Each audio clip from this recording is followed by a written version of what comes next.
মুসার উপরে যে কিতাব অবতীর্ণ হয়েছে ওটা বাদ দিয়ে মুসাকে কোরআনের অনুসরণ করা বাধ্য হয়েছিল, সে এটাই অনুসরণ করত, অন্য কোনো কিতাব ধরতো না। সেই ক্ষেত্রে প্রত্যেকটা নবীর উম্মতদেরকে তাদেরকে দায়িত্ব দিয়েছে, নবী তোমরা এটা তোমাদের দায়িত্ব বহন করো, এটার দায়িত্ব আমার না। কিন্তু আল্লাহ পাক কোরআনকে দিয়েছেন, একা একা ছেড়ে দেন নাই, রাসূলের উপরে দিয়েছেন।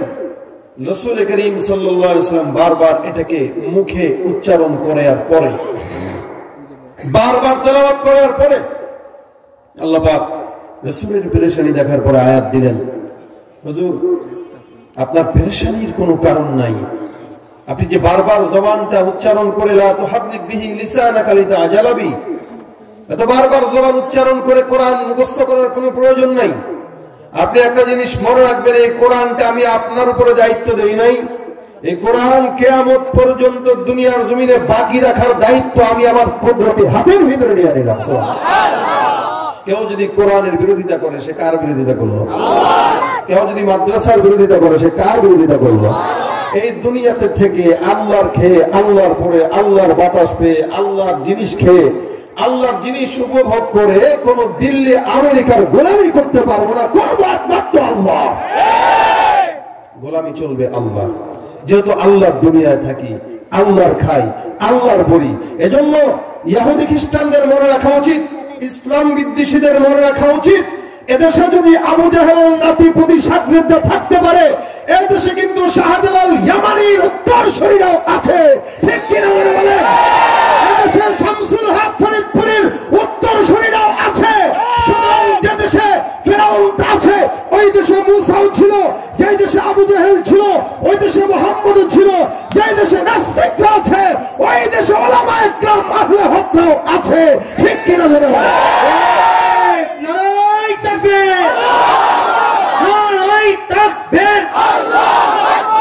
ইসলামের শত্রুরা হুঁশিয়ার সাবধান, লড়াই তাকবীর। শাহজালালের নির্ভীক সৈনিকেরা খতম করো নাস্তিকেদের চেলা চামুন্ডাগুলা, অলিদের এই ভূমিতে বিপ্লবেরই মশাল জ্বালা, অলিদের এই ভূমিতে বিপ্লবেরই মশাল জ্বালা, ছুটে আয় শাহজালালের নির্ভীক সৈনিকেরা খতম করো নাস্তিকেদের চেলা চামুন্ডাগুলা।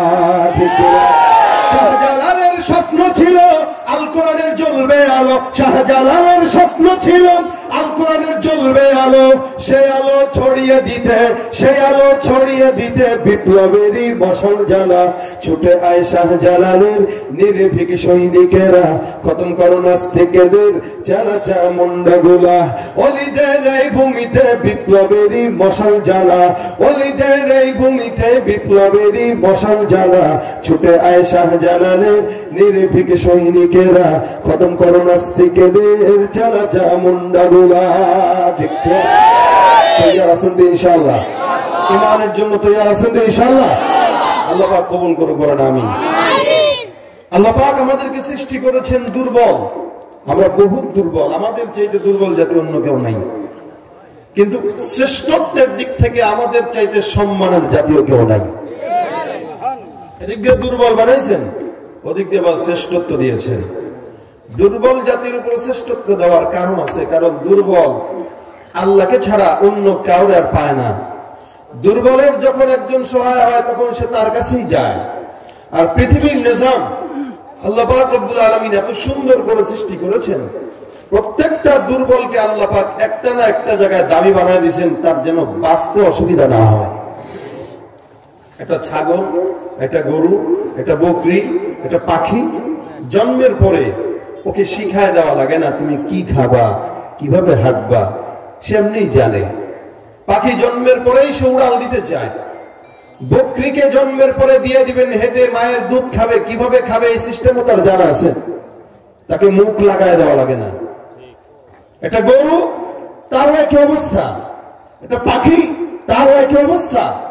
কিন্তু একটা মানুষের দিকে তাকান, জন্মের পরে এতটা দুর্বল হয়, ওর মা স্তনে যদি তার দাদি অথবা নারী মুখ না লাগা দেয়, সে খাইতেও পারবে না, বাঁচতেও পারবে না। একটা গরু যদি জন্মগ্রহণ করে, জন্মগ্রহণ করার পরে কি খাবে এটা তার জানা আছে। কি খায়? ঘাস। মুখটা কিন্তু সে ঘাসে দিবে, বালি আর মাটিতে দিবে না। কিন্তু একটা মানুষ, ওর সামনে যদি পায়খানাও দেন সে এটাও খাইতে যাবে, কারণ সে ভালো মন্দ কোনোটা বুঝে না। কিন্তু ওই যে গরু, সে কিন্তু জন্মের পরে বুঝতেছে সে কি খাবে, কি পরবে, কি কোন জায়গায় যাবে, হাঁটবে কিভাবে। তার মানে একটা মানুষের চাইতে আল্লাহ পাক শক্তিশালী বানিয়েছে একটা গরুকে। কিন্তু যদিও গরু শক্তিশালী, যদিও হাতি শক্তিশালী, যদিও সব শক্তিশালী, মगर এই শক্তিশালী গুলাকে আল্লাহ পাক এই দুর্বল মানুষের খাদ্য বানা দিয়েছে। যার কারণে বিশাল বড় একটা হাতি, এটাকে 3.5 হাত বডির মানুষ নাড়াচাড়া করায়। কোথায় যাবে? ডানে যাবে না বাঁয়ে যাবে? গরুকে পরিচালনা করে মানুষ, বাঘকে পরিচালনা করতে পারে মানুষ, একটা সিংহকেও মানুষ পরিচালনা করতে পারে, হাতিকেও মানুষ পরিচালনা করতে পারে। আরে এত কষ্ট করে আমি আল্লাহ পাক মহব্বত করে দুর্বল বানাইছি, তো কি হয়েছে? দুনিয়ার সব কিছু এই দুর্বল বান্দার গোলামি করবে, এটাই আমি আল্লাহর নির্দেশ। সুবহানাল্লাহ। আল্লাহ পাক বলে, আসমানটা তোমার খাদেম, গোটা জমিন তোমার খাদেম। জমিনকে ফসল ফলান, এটা জমিন আমাদের খেদমত করে।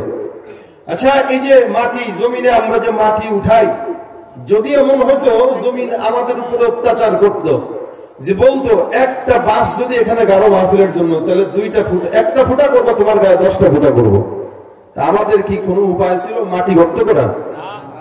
বেগতিক অবস্থা হয়ে যেত।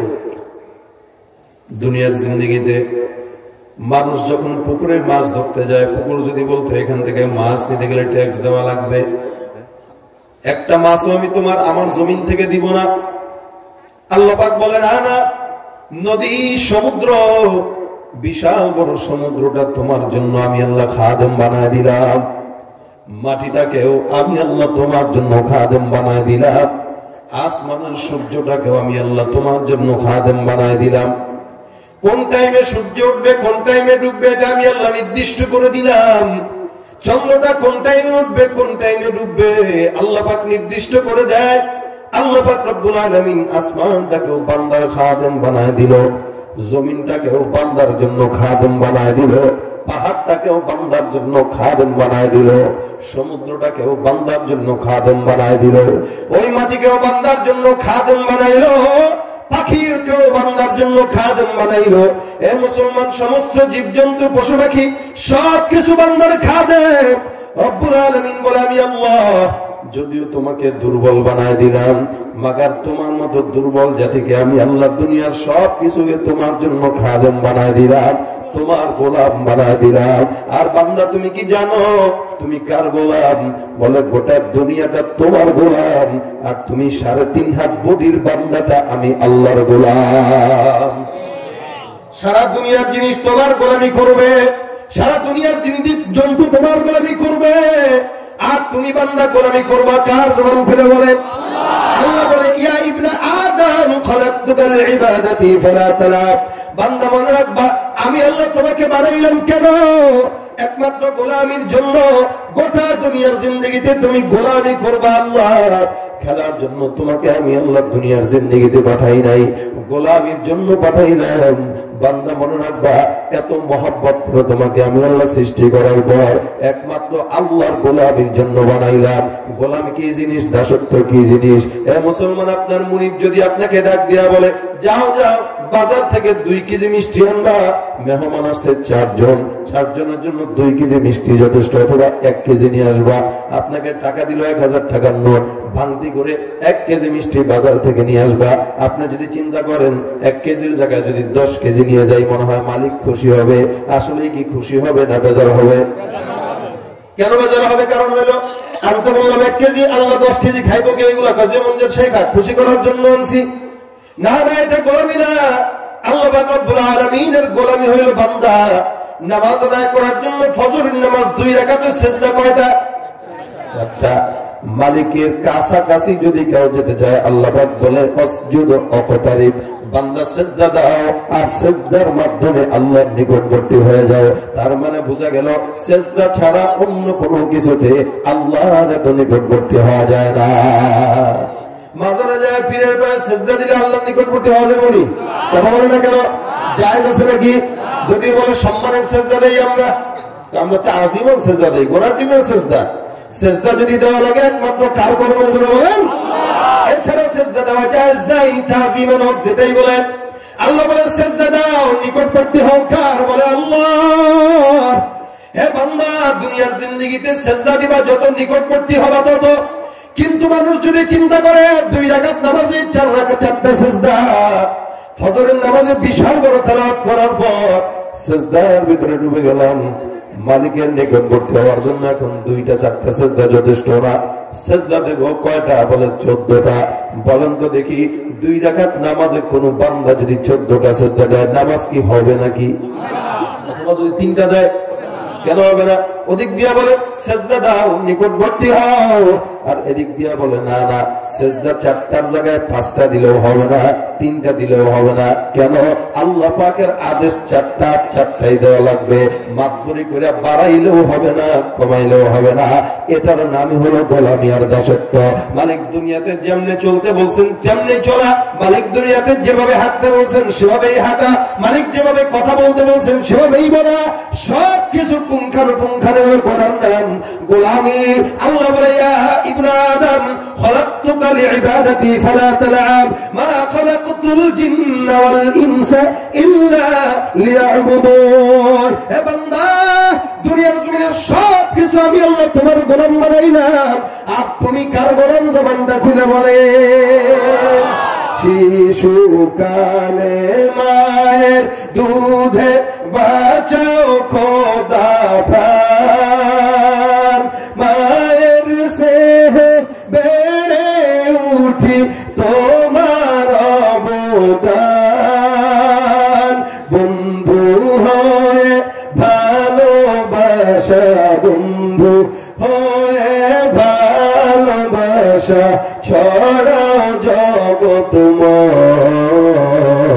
তোমার মতো প্রিয় বন্ধু যার হৃদয়ে রয়, তার কি আর থাকতে পারে, তার কি আর থাকতে পারে দুঃখ কষ্ট ভয়। তোমার মতো প্রিয় বন্ধু যার হৃদয়ে রয়। বন্ধুকে আর কেউ আছে? সবচেয়ে কাছের যেখানেই যান না কেন, বন্ধু হইল আল্লাহ। যতই মানুষকে, নেতাকে যতই মহব্বত করেন না কেন, পীরকে যতই ভালোবাসেন না কেন, শিল্পপতির মহব্বত যত দিলের ভিতরে থাকুক না কেন, আল্লাহ বলে না না, স্বার্থ যতক্ষণ আছে বান্দাও তোমার পাশে ততক্ষণ থাকবে। স্বার্থ নাই বান্দাও নাই, স্বার্থ নাই মারাও নাই, স্বার্থ নাই বিবিও নাই, আর আমি আল্লাহ বিনা স্বার্থে তুই বান্দার সঙ্গে আছি। নাহনু আকরাবু ইলাইহি মিন হাবলিল ওয়ারিদ। কতটুকু নিকটে? আল্লাহ পাক বলে এত কাছে আর কেউ নাই। দুনিয়ার সব মানুষ তোমার দূরে, আমি আল্লাহ পাক কাছে। বলে কতটুকু কাছে? তোমার রক শাহরক যতটুকু নিকটে, আল্লাহ পাক তার চাইতেও অধিক নিকটে। বান্দা আসমানেও গেল, সেখানেও আল্লাহ ছাড়া নাই। বলেন তো, জমিনে গেলেও আল্লাহ ছাড়া নাই। এ মুসলমান, কোন জায়গায় যাবেন? মালিক রে কোন জায়গায় ডাকবেন? যুবক ভাইরা, আল্লাহ কিন্তু বেশি দূরে না, আল্লাহ কিন্তু সবচেয়ে নিকটে। যেখানেই যাবা মালিকের আদেশ, ফাআইনামা তুওয়াল্লু ফাথাম্মা ওয়াজহুল্লাহ। বান্দা যেখানেই যাও না কেন, তোমার মুখটা একমাত্র আমি আল্লাহর দিকেই ঘোরায় দাও। বান্দা নেতার দিকে ঘোরায় লাভ নাই, কারণ যেই নেতার গোলামি করো, যেই শিল্পপতির গোলামি করো, কেন করে? বলে মাস শেষে 10,000 টাকা পাওয়া যায়, মাস শেষে চা নাস্তা খাওয়ার টাকা পাওয়া যায়। মনে রাখবেন, আজীবন যে মানুষের টাকা চুরি কইরা গরিবের মাল মাইরা বড় লোক হইছে, সে জিন্দেগিতে আপনারা টাকা দিবে না। সুযোগ বুঝলে আপনার সব কিছু চিনায় নিয়ে যাবে। এটা হলো তার ধান্দা। এজন্য কার পিছনে ঘুরে? আল্লাহ কয় যত শিল্পপতির পিছনে ঘুরো, ওটা ফকির নি। কি ফকির? আমি আল্লাহ একমাত্র ধনী। ইন্নাল্লাহা গনিয়্যুন ওয়া আনতুমুল ফুকারা। দুনিয়ার জিন্দেগিতে সব হলো ফকির। ধনী যদি থাকা লাগে, ধনীটা কে আছে? আল্লাহ। মানুষ মুসলমান এই কারণে সব সময় আল্লাহর গোলামি করো। আল্লাহ পাক বলে সবকিছু তোর গোলাম, তুই আমার গোলাম। সবকিছু তোর গোলামি করবে, তুই করবি আমি আল্লাহর গোলামি। আর সবকিছু তোর গোলামি কেন করবে? কারণ তুই দুর্বল। এরা যদি তোর গোলামি না করে তুই দুনিয়াতে বাঁচতে পারবি না। এ মুসলমান, সুন্দর করে চিন্তা করে দেখেন, একটা বাচ্চা, এটা অনেক বড় দুর্বল একটা বাচ্চা। সব বাচ্চারা ওই পশু পাখির বাচ্চা যখন জন্ম হয় সবল হয়, কিন্তু মানুষের বাচ্চা জন্মগ্রহণ করার পরে দুর্বল হয়। একটা বাচ্চা ও খাইতেও পারে না, পড়তেও জানে না, কানতে জানে শুধু, আর কোনো কিছু করতে জানে না। রাত্রিবেলা মায়ের কোল বিছায় পেশাব পায়খানা করে, এত দুর্বল। আল্লাহ পাক রব্বুল আলামিন বলে এত দুর্বল হওয়ার পর ওই বাচ্চাটাকে আমি আল্লাহ পাক বাঁচানোর জন্য মার বাবাকে ডাক দিয়া দিলাম দুনিয়ার জিন্দেগিতে। বাচ্চা যত দুর্বল, মা বাবার দয়া, মা বাবার মহব্বত বাচ্চার দুর্বলতার কাছেও হার মেনে যায়। এত দুর্বল, কিন্তু বাপমা, বাচ্চার মহব্বতটা বাপমার উপরে সবল। বাচ্চা দুর্বল, বাপমার মহব্বত গালেব। এই বাচ্চা দুর্বল হওয়ার পর আল্লাহ যদি বাপমাকে তার প্রতি মহব্বত না দিত, বাচ্চা আসতে পারত না। কারণ রাত্রিবেলা শীতের ভিতরে প্রসাব করলেই দিত আসার একটা, কিন্তু আসার দেয় না। কেন? ও যতটা দুর্বল, বাপমার মহব্বত ততটাই সবল। দুর্বলের প্রতি সবল যদি বাপ মা না হইতো, কোনো বাপ মা বাচ্চা বাঁচতে পারতো না। এই কারণে দেখবেন দুনিয়ার জিন্দেগিতে বাচ্চা যতই কিছু করে না কেন, নারী ছেড়া ধন, এত চমৎকার মহব্বত বাপ মায় আল্লাহ পাক দিলে দিয়ে দিছে। বলে সারা জিন্দেগি গুনাহ করার পরেও, অপরাধ করার পরেও শেষ জামানায় যদি আইসা বলে আমি মাফ চাই মা, মা তাকে বুকের ভিতরে ধরে ডাক দেয়া বলবে সন্তান আমি তোরে মাফ করে দিলাম। এতটুকু মহব্বত দেওয়ার কারণেই তো আমি আপনি দুনিয়ার জিন্দেগির আলো দেখতে পাই। আমি যত দুর্বল ছিলাম, আল্লাহ তার চাইতেও বেশি মহব্বত আমার প্রতি বাপ মার দিয়ে দিছে। এবার আসেন বাপমার প্রতি মহব্বত বাচ্চার জন্য গালেব। এখন আসেন নারী পুরুষের ভিতরে। নারী আর পুরুষের ভিতরে শক্তিশালী হলো পুরুষ। আর রিজালু কাওয়ামুনা আলান নিসা। নারীরা দুর্বল, পুরুষরা সবল। এই নারীরা দুনিয়ার জিন্দেগিতে অপরাধ করে না করে, এত বেশি ঝামেলা করে সংসারের ভিতরে। ভাইয়ের ভিতরে দ্বন্দ্ব লাগায়, মা ছেলের ভিতরে দ্বন্দ্ব লাগায়, এগুলো নারীরা আছে না নাই? আপনাদের এলাকায় নাই? এই যে এতটা ঝামেলা করে সংসারে, সারা জিন্দেগি মায়ের খেদমত করলো, সন্তান বিয়ের পরে এখন বিবির খেদমত শুরু করে দিছে। এখন আর ভালো ছিল না, কেন? এই প্যাঁচ লাগাইছে। এত দুর্বল নারী, এরপরেও পুরুষের প্রতি, নারীর প্রতি পুরুষের মহব্বত আল্লাহ গালেব করে দিছে। যার কারণে হাজারো উল্টা পাল্টা করার পরেও একটা পুরুষ তার বিবিকে মাফ করে দেয়, কিচ্ছু বলে না। যদি এতটুকু মহব্বত না থাকতো তাহলে এই মহিলা বাঁচতে পারত না। যেমন দুর্বল তেমন মহব্বত গালেব। বাচ্চা দুর্বল, বাচ্চার প্রতি বাপমার মহব্বত গালেব। নারী দুর্বল, নারীর প্রতি পুরুষের মহব্বত গালেব। এখন আসেন সমস্ত বান্দারা দুর্বল না সবল? দুর্বল। আল্লাহর কাছে বান্দারা এত দুর্বল, রব্বুল আলামিন বলে বান্দা যদিও তোমাকে দুর্বল বানাইলাম মাগা, দুর্বলের প্রতি আমি আল্লাহর মহব্বত সবল দিয়া দিলাম। আমি আল্লাহর মহব্বত যদি সবল না থাকতো, দুনিয়াতে কোনো বান্দা বাঁচতে পারতো না। এতটুকু মহব্বত রব্বুল আলামিন তার দিলের ভিতরে রেখে দিয়েছেন। মহব্বত নামক বস্তুটা আল্লাহ পাক যখন দুনিয়াতে বানায়, এটাকে 100 ভাগে ভাগ করা হয়। কয় ভাগে বলেন? 100 রাসূল বলেন 100 ভাগ মহব্বতকে আল্লাহ পাক ভাগ করার পর 1 ভাগ নিয়ে সমস্ত দুনিয়ার জমিনে ঢেলে দেয়। 1 ভাগটা মানুষের ভিতরে দেয়, 1 ভাগটা ফেরেশতার ভিতরে দেয়, 1 ভাগটা জিনজাতির ভিতরে দেয়, 1 ভাগটা গোটা দুনিয়ার কুকুর, ছাগল, গরু, কুত্তা, বিলাই সমস্ত কিছুর ভিতরে দেয়। অর্থাৎ মহব্বতের 100 ভাগের 1 ভাগটা সারা দুনিয়ার ভিতরে ছড়ায় দেয়। মালিক বলে বান্দা জানো, বাকি 1 ভাগ মহব্বত আমি সবাইকে দেওয়ার পর বাকি আছে যে 99 ভাগ, এই সমস্ত 99 ভাগ মহব্বতটা আমি আল্লাহ শুধুমাত্র তোমাকে ক্ষমা করার জন্য আমার দিলে রেখে দিলাম। মুসলমান, এতটুকু মহব্বত মালিকের দিলে আল্লাহ পাক রেখে দিয়েছেন কেন? বলে তোমার মতো বান্দাকে মাফ করার জন্য। এ নবীর উম্মত, বান্দা যতই দুর্বল, আল্লাহ পাক বলে আমার মহব্বতটা তত সবল। আল্লাহ ডাক দিয়া বলতেছেন বান্দা আল্লাহুল্লাযী খালাকাকুম মিন দুফিন সুম্মা জাআলা মিন বাদি দুফিন কুওয়াতান সুম্মা জাআলা মিন বাদি কুওয়াতিন দুফান ওয়া শাইবা। আমি আল্লাহ এমন দুর্বল করে তোমার সৃষ্টি করলাম, এখন দুর্বলতা কেটে গেছে, বয়স হয়ে গেছে 2 বছর অথবা 2.5 বছর, এখন দুধ খাওয়াও শেষ, এখন 2-3টা দাঁত উঠে গেছে, এখন দাঁত দিয়া চাপায় চাপায় খায়, কিছুদিন পর আবার দাঁত উঠলো, ওই দাঁতগুলো পড়লো, এখন হাড্ডি খাওয়ার দাঁত আমি আল্লাহ দিয়া দিলাম, এখন আস্তে আস্তে বোঝা শুরু হয়ে গেছে, এখন কিছুটা কথা বলতে পারে, মিলায় মিলায় কথা বলতে পারে। বয়স যখন 5 থেকে 7 বছর হয়, এখন একটা বয়স দিয়ে দিলাম, এই বয়সটা আরো মজার বয়স হয়ে গেল। এই বয়সটার পর 9 বছর 10 বছর যখন অতিক্রান্ত হয়ে যায়, এখন বোঝা শুরু হয়ে গেল, বেশ বোঝা। এখন যখন কিশোর হয়ে গেল, এখন বাচ্চাটার আরো শক্তি বাড়া শুরু হয়ে গেল। কিশোর বয়স থেকে যখন 18 বছর হয়, বান্দা এখন বড় সড়ো হয়ে গেছে, এখন শক্তিও হয়ে গেছে। আল্লাহ পাক বলে আল্লাহুল্লাযী খালাকাকুম মিন দুফিন সুম্মা জাআলা মিন বাদি দুফিন কুওয়া। ওই দুর্বল জীবন থেকে আমি আল্লাহ তোমাকে একটা শক্তিশালী জীবন দান করে দিলাম। এই শক্তিশালী জীবন পাওয়ার পর এখন তুমি মাইকটার সামনে পায় ওলামা একরামের হাত ভাঙতে চাও। মুসলমান এই টাইপের লোক সমাজে আছে না নাই? মনে রাখবেন, দুর্বলতা কিন্তু একদিন না একদিন আপনার কাছে আবারও আসবে, কারণ এক সময় দুর্বল থাকে, আবার সবল হয়ে যায়, আবারও দুর্বল হয়ে যায়। এই মাঝখানে 20 বছরের শক্তিশালী জিন্দেগি, এই মুসলমান শক্তিশালী জিন্দেগি দেওয়ার পর আল্লাহ পাক বলে আমি আল্লাহ পরীক্ষার জন্য পাঠাইলাম। আল্লাযী খালাকাল মাউতা ওয়াল হায়াতা লিয়াবলুয়াকুম আইয়ুকুম আহসানু আমালা। আমি আল্লাহ সমস্ত দুনিয়ার বান্দাদেরকে বানাইলাম। কেন বানাইলাম? বলে পরীক্ষার জন্য বানাইলাম। বান্দা ভালো কাজ করবে না খারাপ কাজ করবে, ভালো মন্দ যাই করুক, বয়সটা একটা আছে, ওটা হলো বান্দার যৌবন বয়স। রাসূল বলেন এই যৌবন বয়সে কোন বান্দা যদি আল্লাহর ইবাদতে সময় লাগায় দেয়, কিয়ামতের কঠিন ময়দানে আরশের ছায়াতলে আল্লাহ তার স্থান দিয়ে দিবে।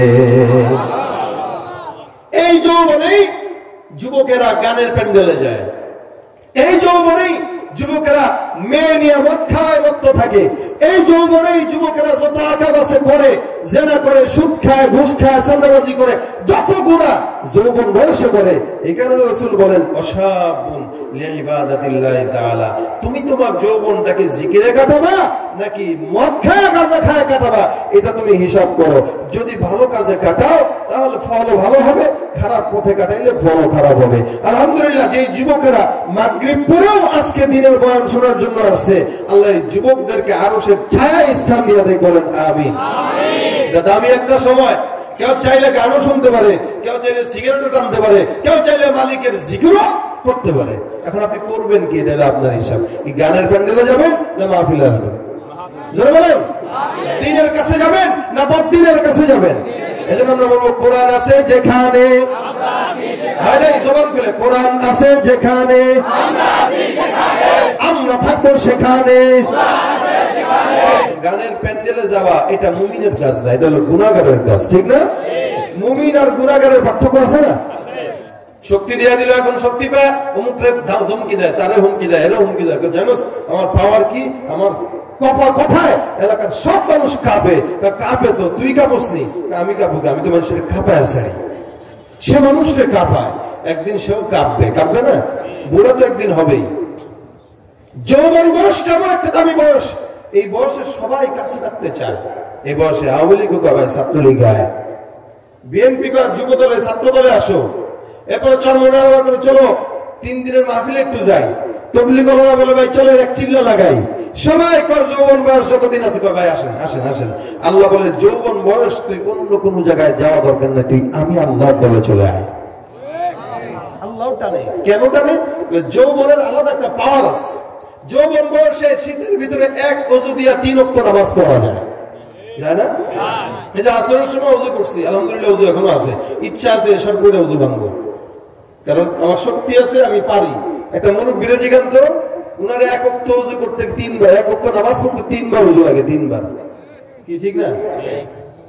প্রথমে দিয়েছে মনে করেন 1 বোতল পানি দিয়েছেন, এখন ওযু করবে, হাত ধুইছে, মুখ ধুইছে, কুলি করছে, নাকে পানি দিয়েছে, ফুস শেষ। কি হয় না? নাতিরে কয় ভাইয়া আরেক বোতল পানি দাও, দাদা একটু আগে তো দিলাম, শেষ। ও আচ্ছা ঠিক আছে, আবার 1 বোতল পানি দিয়েছে। এখন আবারও হাত ধুইছে, মুখ ধুইছে, কুলি করছে, মাথা মাসে করছে, পা ধুইতে যাবে যে উঁচা হয়েছে একটু, পেটে চাপ লাগছে তো আবার শেষ। কি হয় না এটা? এখন নাতিরে বলে না, এটা কেমনে বলি, 2 বার বলছি, নিজেই খুটখুট করে কলটা চাপে উজু করার জন্য। নাতি দেখে বলছে, কি ব্যাপার বুড়া, কল চাপো কেন? ভাইয়া গেছে। কাহারে এই বুড়া রে, এত ঢিলা হইলে হয়?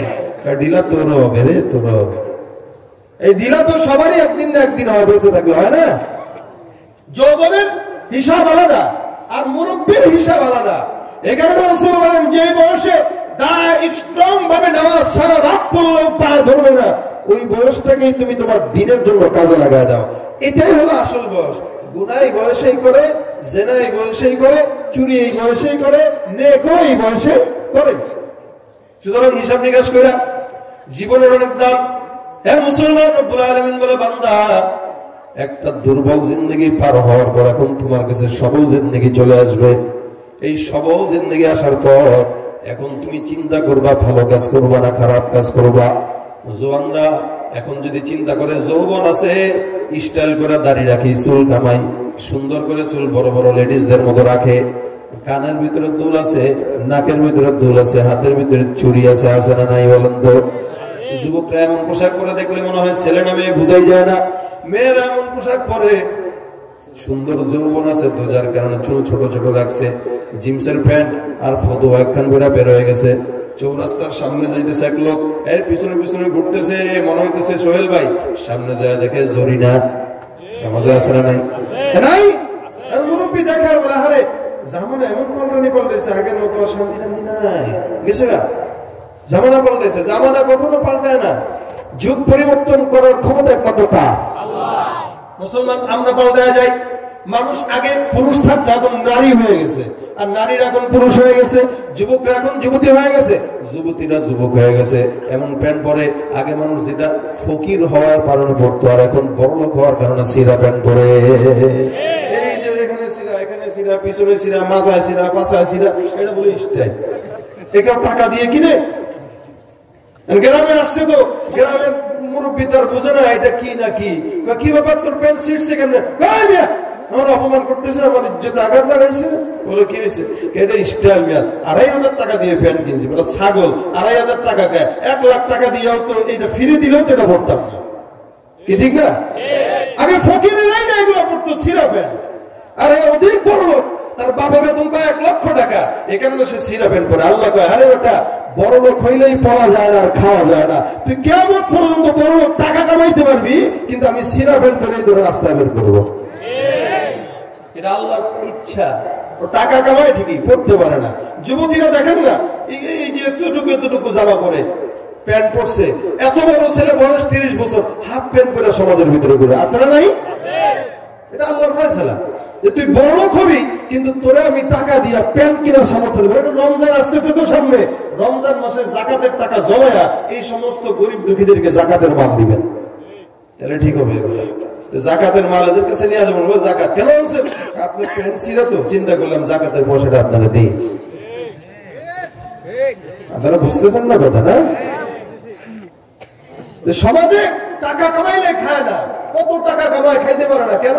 আল্লাহ ডায়াবেটিসের রোগ দিয়ে দিছে, অ্যালার্জির রোগ দিয়ে দিছে, গোস্ত খাইতে পারে না, চিংড়ি খাইতে পারে না। এখন এই যে কামাইতেছে, খাওয়াবে কারে? তো চিন্তা করে মসজিদের ইমাম সাহেব ধরে ধরে প্রত্যেকদিন একটু খাওয়াই দিয়ে যান। আমি তো খাইতে পারি না। আল্লাহ কয়, আমার এটাই ইচ্ছা, আমি কামাই করাবো তোরে দিয়া, কুত্তার মতো কামাবি দুনিয়ার পিছনে ঘুরা, মাগার তুই খাবি না। এটা খাবে একজন কোরআনওয়ালা ইমানদার মুসলমান। আমি হুজুরে খাওয়াই, বেটা তুই খাওয়াস, তো নিজে খাইতে পারছ না, এখানে হুজুরে খাওয়াস বেটা। বলে তুই নিজে অন্যের বাসায় যায় দাওয়াত খায়া দেখো, তোমার কয়জন খাওয়ায়? খাওয়া তো সব হুজুরদেরকে, ঠিক না? আপনারা যদি বলেন আমরা হুজুর করে দাওয়াত দিয়ে খাওয়াই, আপনি বললে একজনের বাসায় দাওয়াত নিয়ে খান তো দেখি কয়জন দাওয়াত দেয়। দাওয়াত না পায় বিয়ের একটা অনুষ্ঠান দেখলে চোরের মতো ঢুকে খায়া বই হয়ে। আবার রসুল বলে যে দাওয়াত ছাড়া কোনো জায়গায় খাইলো, ও চোর হয়ে ঢুকলো, চুরি করে বের হইলো, তারপরে সে চোর। আর আলহামদুলিল্লাহ একটা মসজিদের খাদেম সাহেব মাশাআল্লাহ বেতন 5,000 টাকা দিল, প্রত্যেক দিন মাছ গোস্ত পাইতেছে, কারণ এলাকার মানুষরা 30 দিন 30 জন খাওয়ায়। তা হুজুরে কি খারাপ খাওয়াবে? আল্লাহ কয় ওর টাকা না কামাইলেও আমি গোস্ত মাছ ওর কপালেই রাখছি, কারণ এটা ওর জন্যই নিয়ামত। এজন্য ভাই, টাকা থাকলে খাওয়াও যায় না, টাকা থাকলে পড়াও যায় না। পড়া আর খাওয়া এটা আল্লাহর কর্তৃক নির্দিষ্ট, ঠিক কিনা যারা বলে? আপনার সমাজ পাল্টে গেছে, মানুষ টাকা কামাইলে তো করতে পারে না। যুবকেরা প্যান্ট পরা, সিরা সিরা প্যান্ট পরা যাইতেছে, আলহামদুলিল্লাহ এখানের যুবকরা ভালো আছে, ঠিক না? কানে দুল ভরে না, ভরে নাকি? এখানে যুবকরা ভরে না, ঢাকা শহরে খুব দেখা যায়। আর দুনিয়া কি পরিমাণে পাল্টাইছে এখন তো মাশাআল্লাহ। আগে দেখতাম যুবকেরা যুবতীদেরকে হুন্ডায় পিছনে নিয়ে চালায়, এখন যুবতীরা চালায়, যুবকেরা পিছনে বসে। দেশ তোমরাই চালাইতেছে, তো চালাক, সমস্যা। হুন্ডা চালাইতে সমস্যা, ওটা দেশ চালাইতেছি আর হুন্ডা না। কদিন পরে সব এখন দেখবেন অনেক জায়গায়, অধিকাংশ জায়গায় এখন দেখি অনলাইনের বিজনেস, পুরুষে ঘরে বসে ঘুমায় আর নারী অনলাইন বিজনেস করে, 3 পিস বেচে। সব নারী করতেছে, মাশাআল্লাহ আগায় রয়েছে। তো পুরুষরা নারীর ভাব, নারীরা পুরুষের কাম করবে, পুরুষরা নারীর পোশাক পরবে, নারীরা পুরুষের পোশাক পরবে, যেই কাজ পুরুষের করার কথা ওইটা করবে নারী। এগুলো সব হলো কিয়ামতের আলামত। এটার জন্য জামানার দোষ দেওয়া লাভ নাই, কারণ রাসূল বলেন লা তাসুব্বুদ দাহরা ফা ইন্নাল্লাহা হুয়াদ দাহর। জামানাকে গালি দিয়ে কোনো লাভ নাই, জামানা পরিবর্তন করায় কে? আমার মতো শান্তি তো আর এখন পাওয়া যায় না, মানুষ সব পাল্টে গেছে, পাল্টেনি তো জামানা। জামানা ঠিকই আছে, মানুষ সব পাল্টে গেছে, মানুষ সব পাল্টে গেছে, জামানা ঠিকই আছে। চুলগুলো খাটো খাটো, প্যান্ট শার্ট আটো শাটো, সানগ্লাস চোখে তার যেন কোন জমিদার, সুজোড়া পায়ে দিয়ে কাঁধে এক ব্যাগ নিয়ে, ঠোঁটে দেয় লিপস্টিক, হাসি শুধু ফিক ফিক।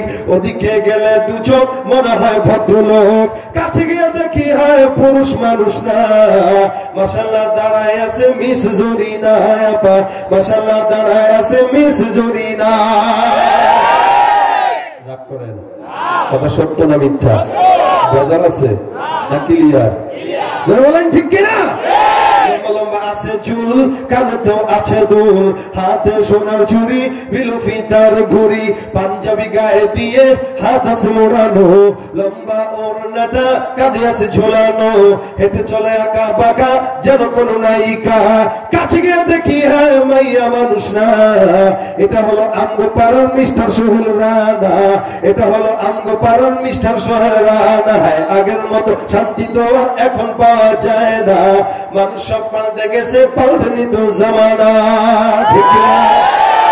মোটা বই আছে হাতে, কলমটাও আছে সাথে, পরেছে সাদা প্যান্ট, মনে হয় স্টুডেন্ট, পরনে আছে বেল্ট, গায়ে মাখে দামি সেন্ট, যায় বন্ধুরা আড্ডায়, চিন্তাই করে নাস্তায়, নেশা করে গাঁজা খেয়ে 8 মাস থাকে জেলে, অবশেষে মনে হলো এইটা কোনো ছাত্র না, এটা হলো আমগো পাড়ার টোকাই বাবুল কানা।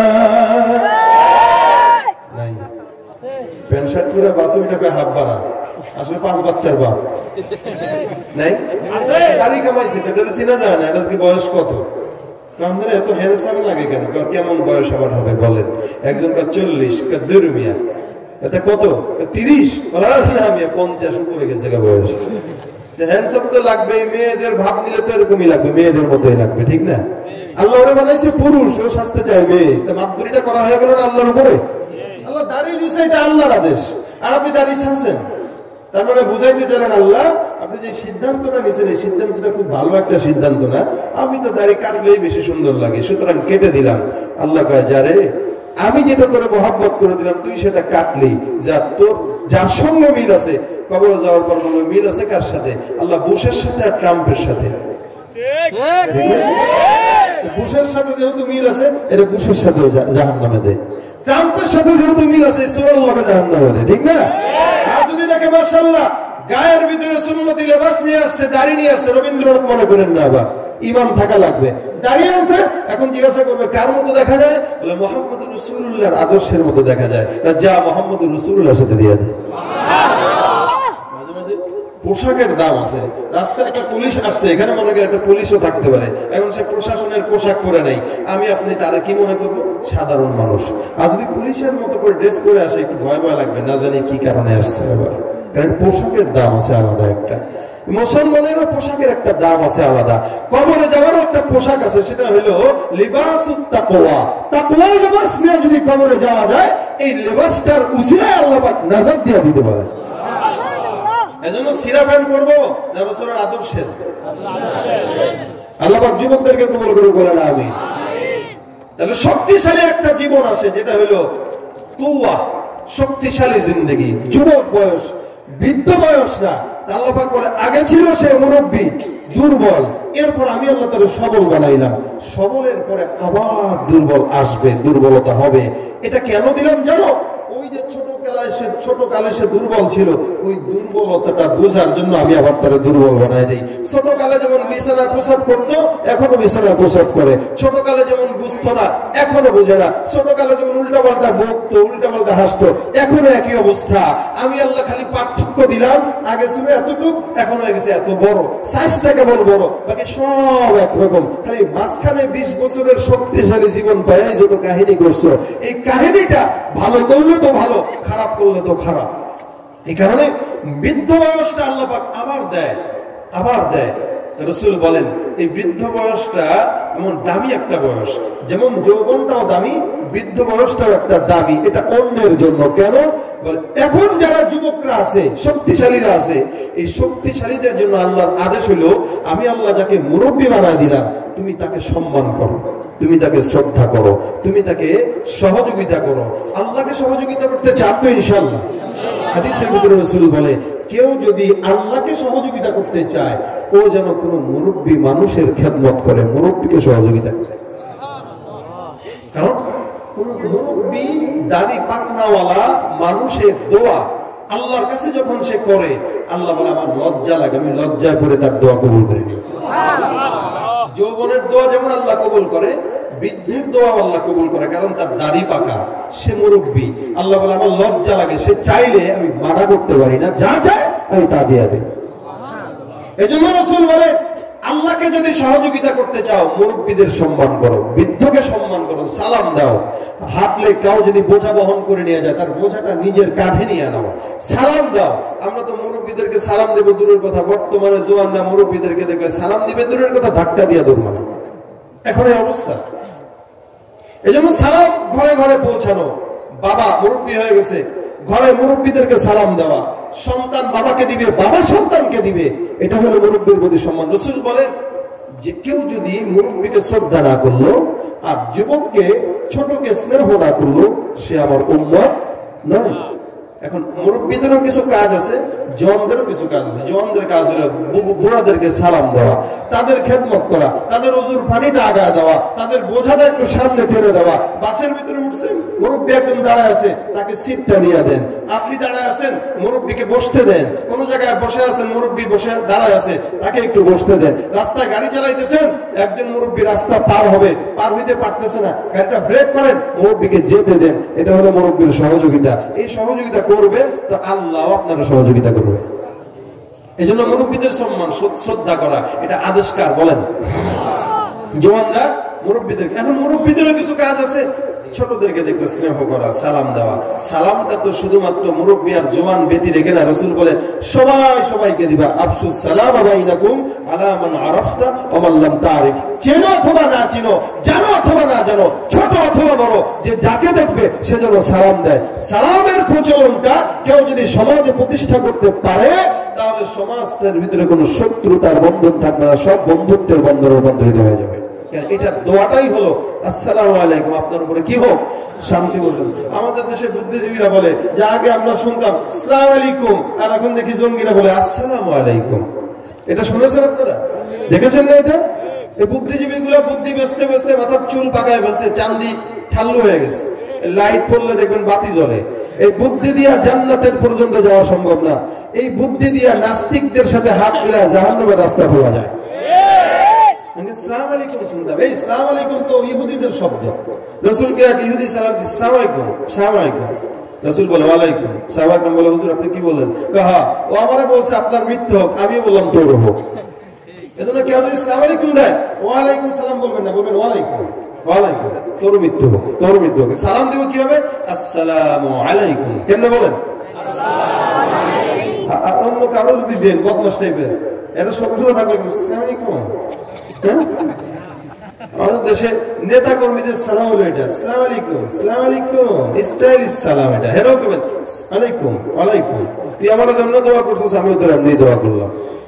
সুন্নতি সালাম আসসালামু আলাইকুম। ছোট এখন মুরব্বীদেরকে অনেক সময় জওয়ানরা সালাম দেয় না, বিশেষ করে মাদ্রাসার ছাত্রদের ক্ষেত্রে হয়, যদি সালাম না দেয় এলাকার মুরব্বীরা বিচার দেয় হুজুরের কাছে, হুজুর পোলাবেন কি শিখাইছেন বলেন তো? বলে কেন?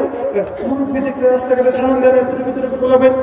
আচ্ছা বলেন, এতটুকু পোলা পাইন 7 বছর হয়েছে, এই যদি সালাম না দেয়, তোমার 70 বছর বয়সে তুমি সালাম দেওয়া শিখলা না, এই 7 বছরের বাচ্চা কেমনে সালাম দেওয়া শিখবে? বলো, এর বয়স হয়ে গেছে 50, এখন সালাম দেওয়া শিখে নাই, এ আবার আবদার করে আমার পিছিয়ে সালাম দিল না কেন? আগে নিজে সালাম দেন। এলাকার যুবকদেরকে দেখছেন গল্প করতেছে, সালাম দেন, এই তোর বাপের নাম কি? কমুক। বেয়াদব, তোর বাপের সালাম শিখায় নাই?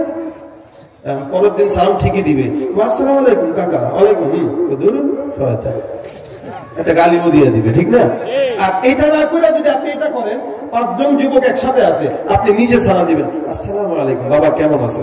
1 দিন 2 দিন 3 দিন 4 দিন সালাম দেন, দেখবেন 4th দিনের মাথায় যুবক আপনাকে সালাম দিবে আগে। বলা লাগবে না। সম্মান কি চায় নেওয়া যায়? টাকা দিয়ে নেওয়া যায়?